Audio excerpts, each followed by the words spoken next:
आज कल्लारमध्ये ज्या पद्धतीने आमची सभा चालू होती आणि खूप शांततेने आम्ही आमचा प्रचार करत होतो, पण भाषण करत असताना स्टेजवर जेव्हा मी उभी होती तर तिथून घाणेरडे इशारे करत होते आणि मी खूप शांततेने माझा भाषण निपटवण्याचा मी प्रयत्न करत होते.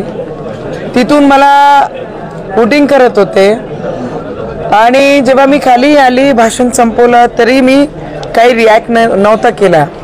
पण माझे कार्यकर्त्यांना पाहून मला पाहून जोरात जोरात अल्लाहू अकबर करायला लागले आणि मग मारायला जेव्हा माझ्या लोकांनी आजूबाजूनी सगळ्यांनी सांगितलं देशमुखांनी की भाई तुम्ही भाभीला काहीच म्हणू नका, ताईला काहीच बोलू नका, एवढा घाण शब्द यूज करू नका, तुम्ही मारून टाकणार म्हणून राहिले, काहीच बोलू नका. त्यांचं भाषण संपलं की आम्ही जाणार आहे आणि त्यांनी एवढंच म्हटलं फक्त की आम्ही जाणार आहे.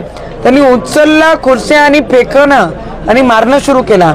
मग माझ्यासमोर आले स्वतः आमचे पत्रकार बंधू तिथे होते, गावाचेच तिथे होते, ते वाचवण्याचा प्रयत्न करत होते, पण त्यांची राग जे माझ्यावर होता मला पाहून शिव्यागाळ करणं, तुला मारून टाकू, तुला गाडून टाकू आणि खुर्च्या माझ्यावर फेकणं, माझे कॉन्स्टेबलला लागणं, यांचे डोळ्याचं पूर्ण हे फाटलं.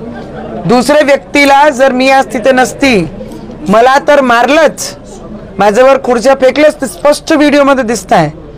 आणि ते स्वतः त्या गावाचे पत्रकार मला वाचवणारे आणि माझे 6 अंगरक्षक होते माझ्यासोबत आणि 3-4 माझे PA, त्यांनी पूर्ण असं घेरला आणि मला शिवीगाळ करून माझ्यावर थुकले.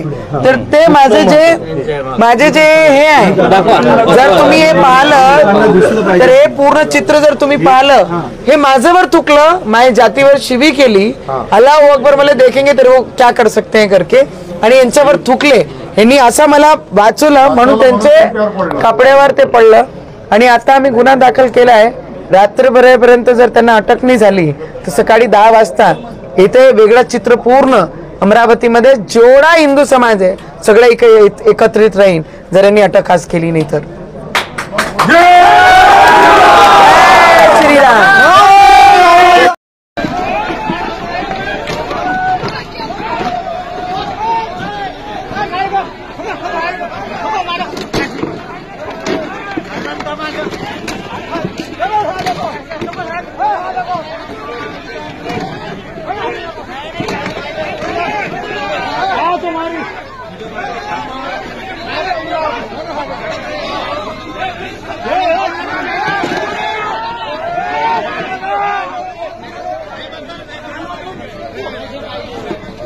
फोन